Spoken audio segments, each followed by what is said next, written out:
जिसे सहभोज नाम दिया गया। इस बैठक में बीजेपी के करीब 40 ब्राह्मण विधायक और एमएलसी शामिल हुए।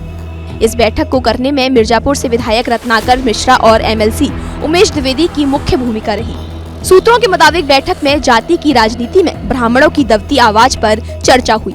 खबरों के मुताबिक बैठक में ब्राह्मण समाज के हितों को लेकर कई प्रस्तावों पर विचार किया गया, जैसे ब्राह्मण की मौत पर परिवार को आर्थिक मदद की जाएगी, समाज में पिछड़े लोगों की मदद के लिए फंड बैंक बनाया जाएगा और इनमें नौकरशाह, जज, डॉक्टर जैसे प्रभावशाली लोगों को जोड़ा जाएगा। इसके साथ ही संख्या के आधार पर राजनीतिक हिस्सेदारी की मांग होगी। ब्राह्मण समाज का एक बड़ा चेहरा बनाने पर भी विचार किया जाएगा।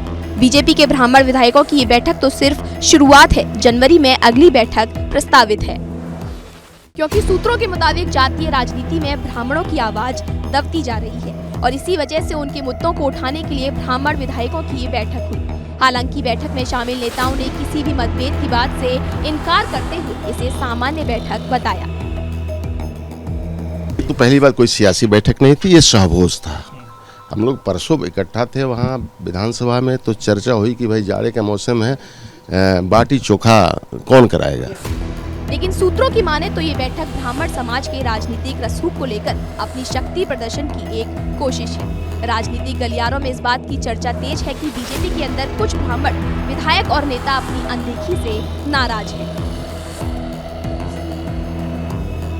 ऐसे में सबको हिंदुत्व के झंडे तले लाने के प्रयास में जुटे संघ और बीजेपी को भी जातीय गोलबंदी का संदेश देती इस बैठक ने बेचैन कर दिया।